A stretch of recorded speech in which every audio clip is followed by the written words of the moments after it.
Now, how different would life be if we had a greater gender balance in society, or even if women led the way in terms of economic power, if property and surnames were passed on via your mother rather than your father? Well, Woman's Hour listener Joy Porter is a professor of Indigenous and Environmental History at the University of Hull, and she contacted us to talk about just this, matrilineal communities. And she joins me now. Very good morning to you, Joy. We're also joined by Dr. Mariaelena Huambachano, who is a native Peruvian indigenous scholar from Syracuse University, to talk about the history of these matrilineal societies. Now, I do believe, Marielena, you're on the east coast of the USA, so you've woken up ridiculously early for us. So an extra big thank you and good morning. Just tell us firstly, how are matrilineal communities structured? Kia ora, tēnā koutou katoa i Yancho. Thank you for the invitation. Yeah, it's very early here, so thanks so much for the invitation. When we talk about matrilineal societies, as my wonderful colleague Joy will explain also about this, it all depends on the tribal communities.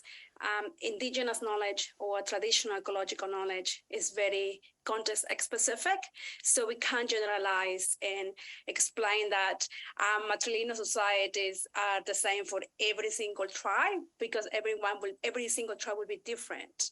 In the case of my work with Quechua communities in the highlands of Peru, matrilineal societies embrace this holistic understanding of having an equilibrium with both the human and non-humans, and also the role of men. So they try to maintain an equilibrium between, agricultural activities, between daily lives. So when we talk about matrilineal society, it's something that has been there since time immemorial, but unfortunately, due to the disruption of our traditions, our collective knowledge systems, because of colonialism, because of capitalism, this matrilineal society they have been disrupted. However, we're seeing more of a restoration, more revitalization of the role of woman in agriculture, the role of woman in seed sovereignty and in food sovereignty. So what do they actually look like, these societies look like in day-to-day life? Because there'll be a lot of people listening who have grown up in the UK where this just doesn't exist. It's something that perhaps we can't fathom. So day to day, how does it differ to life right now?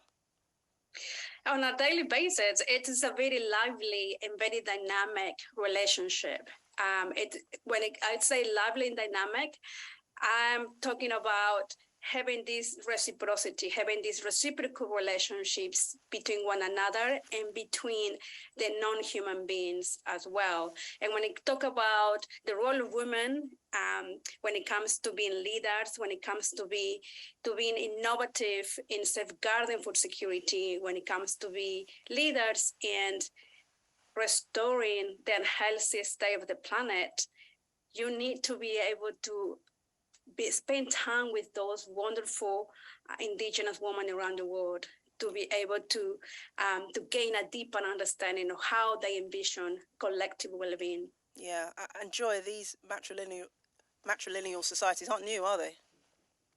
No, not at all. I remember the first time that I went to a reservation in New York State, I walked in and was taken by a young man to a clan mother. And she had complete control, really, and you could tell that she'd had political power for a very long time, and so had her ancestors, because the Haudenosaunee that I was with, they practiced matrilineal descent. And the way I noticed it was the way she used the room. You know, British women, we were kind of taught to keep our knees together and take up not a lot of space.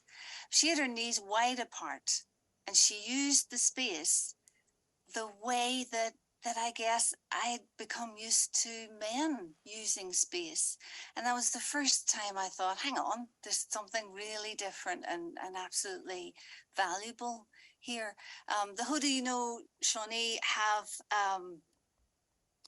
clan mothers who decide who gets to be the Sachem or chief in charge of various things, and they can veto war. So they have real kind of tangible political power, economic power.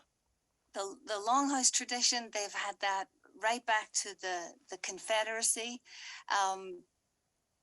Haudenosaunee women nominate the male chiefs. They can dehorn them or depose them. They can veto war, and they decide whether or not war starts. They decide treaties of peace.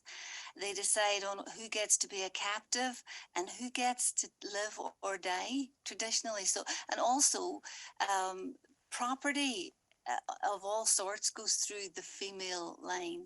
So it's not a matriarchy in the sense of a mirror image of a patriarchy, which is out of balance, but it is a matriarchy, a matrilineal society where women power resides with women, but it's balanced and reciprocal. And as Mariaelena wonderfully pointed out, it's balanced not just in terms of human life, but in terms of other entities with which there is kinship, whether it's water or animals or other resources or other spiritual entities. So what are men doing?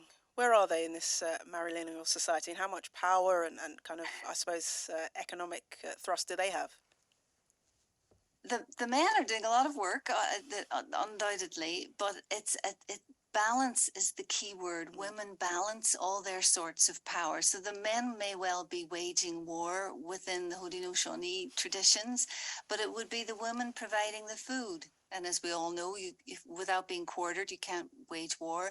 And if you don't have the diplomatic support of your community, you can't wage war either. So the idea of checks and balances is inherent politically and structurally. And I think that it's replicated in the American system, which, when it works right, is one of also checks and balances. So I think one of the ways you can see the difference is the creation story of the Haudenosaunee, where it's a woman who makes the earth.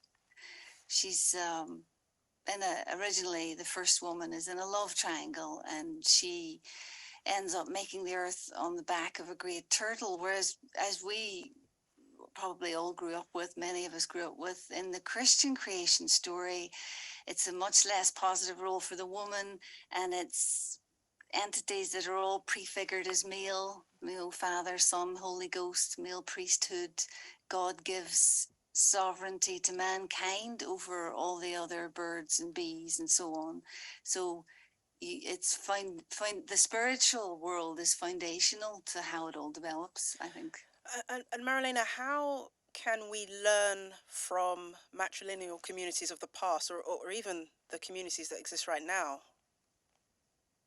That's an excellent question. I have a book coming up called Recovering Our Ancestral Foodways, Indigenous Traditions as a Recipe for Living Well.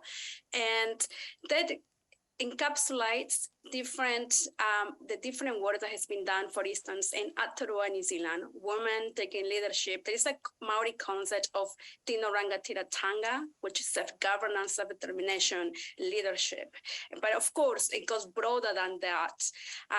They are restoring, revitalizing their food systems because, we know women are the key players when it comes to economic society, when it comes to taking the lead in preserving food systems, water, when it comes to water politics. So we're seeing a revival and restoration of many foodways projects. The same is happening in the highlands of Peru, and even in the capital of Peru, Lima. We're seeing again this food sovereignty movement led by women, and same in North America. We have so many wonderful seed keepers. Here in Syracuse, we have the wonderful Angela Ferguson, who is the seed keeper of over 2,500 varieties of seeds. So what we're seeing is women coming together, women supporting one another, and what they have been working, what people believe silently, is not silent anymore, because we're seeing more and more of the work, and when it comes to food system, when it comes to restoring the water, the rivers, the lakes, and all in a very holistic and harmonious way. Great to hear, and something I'm sure we will talk more about on the programme. Dr. Mariaelena Huambachano, thank you very much. Also to Joy Porter, thank you for coming on to the programme. Now, I did